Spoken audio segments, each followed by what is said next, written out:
Hola chicos, bienvenue les résistants. Si vous avez plus de 60 ans, vous êtes au bon endroit.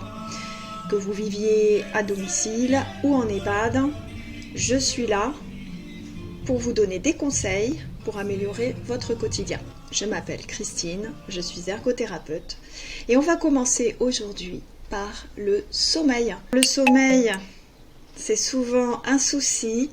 À partir de 60 ans, on peut avoir des problèmes d'endormissement et le temps où on partait dans les bras de Morphée sans effort est bien loin. On peut aussi avoir des réveils nocturnes et les raisons sont multiples et variées. Aujourd'hui, on ne va pas du tout voir les aspects médicaux. Évidemment, si vous avez des soucis qui persistent après avoir utilisé les petites techniques que je vais vous conseiller, n'hésitez pas à consulter votre médecin. Alors, le premier élément à prendre en compte qui est fondamental pour améliorer le sommeil, c'est l'exercice physique. Alors, ça paraît une évidence, mais oui, pour bien dormir, le mieux c'est d'avoir fait de l'exercice dans la journée, d'avoir une bonne fatigue. Alors c'est pas forcément facile de faire de l'activité physique quand on a des limitations importantes. Donc mon premier conseil c'est de faire ce que vous aimez et ce que vous pouvez. Ça paraît bien simple, mais c'est pas forcément évident. On est souvent arrêté par notre fatigue.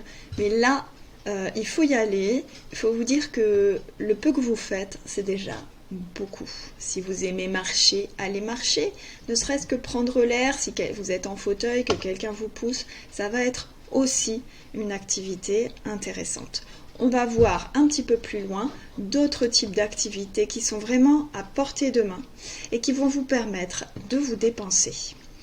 Alors, la première activité que je vous propose, c'est la respiration. De petits exercices respiratoires tout simples, inspirés du yoga respiratoires peuvent vous aider grandement.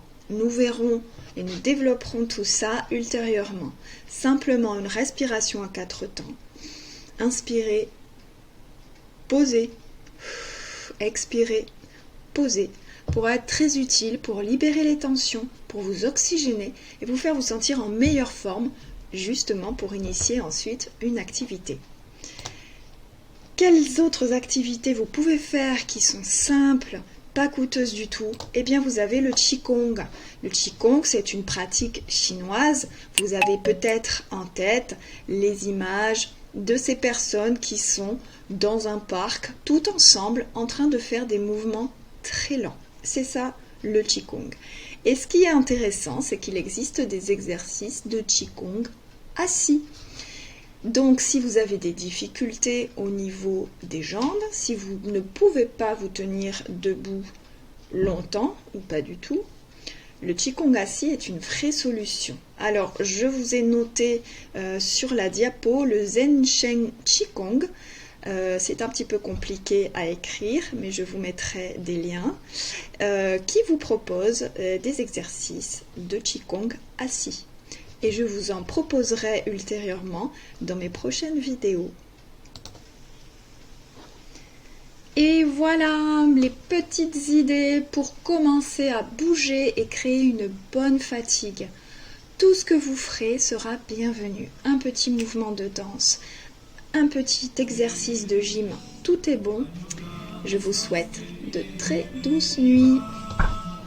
Et à bientôt. N'hésitez pas à liker cette vidéo et à vous abonner. À très bientôt. Au revoir.